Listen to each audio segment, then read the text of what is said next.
സാധാരണ ഈ കടപ്പുറത്തിന് പേരെടുത്ത് ഒരു പ്രശ്നം ചോദിച്ചത്, ഇവരുടെയൊക്കെ വീട്ടിലെ ഈ മീൻകറിക്ക് ഒരു പ്രത്യേക ടേസ്റ്റാണ്, അത് വെക്കുന്നൊരു പ്രത്യേക രീതിയാന്ന് പറഞ്ഞു അല്ലേ? ഇവിടെ മീൻകറി നന്നായിട്ട് ഉപയോഗിക്കുന്നില്ല, നന്നായിട്ട് വെക്കുന്നില്ലേ? അപ്പൊ മത്തിക്കറി വെക്കുന്നതിനുള്ള ഒരു രഹസ്യം ഉണ്ടാവുമല്ലോ, അതിന്റെ ഒരു സീക്രട്ട് എന്താ നിങ്ങളുടെ അരപ്പിൽ എന്താ ഒരു സീക്രട്ട് ഉള്ളത് മത്തിക്കറിയുടെ അരപ്പില്? അങ്ങനത്തെ ഒന്നുമില്ല, സാധാ മുളകും തേങ്ങയും തന്നെ. മുളകും തേങ്ങ മാത്രമേ ഉള്ളൂ, പുളി ഇടും?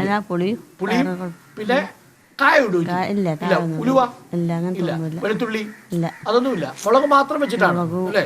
പക്ഷെ പലപ്പോഴും നിങ്ങൾ ഈ മീൻ പിടിക്കാൻ പോകുമ്പം ഈ മീൻകറിയുമായിട്ടല്ലേ പോകുന്നത്, കടലിൽ പോകുന്നത്? ചിലപ്പോൾ ആദ്യം അങ്ങനെയായിരുന്നു, ഇപ്പം കടലിൽ തന്നെയാണ് എല്ലാം പാചകം ചെയ്യുന്നത്. കടലിൽ നിന്ന് നിങ്ങൾ തന്നെ പാചകം ചെയ്യും? അവർ തന്നെ. ചേട്ടനാണോ നന്നായി മീൻ വയ്ക്കുന്നത്, ഓമന ചേച്ചിയാണോ നന്നായി മീൻ കറി വെക്കുന്നത്? അല്ല, ആരാ വെക്കുന്നത്? ശരി, ഓമന ചേച്ചി പറയുന്നത് ഞാൻ തന്നെ വെക്കുന്നത്, ഓമന ചേച്ചിയുടെ മീൻ കറിയാണ് വീട്ടിൽ അല്ലേ റെസിപ്പി അല്ലേ?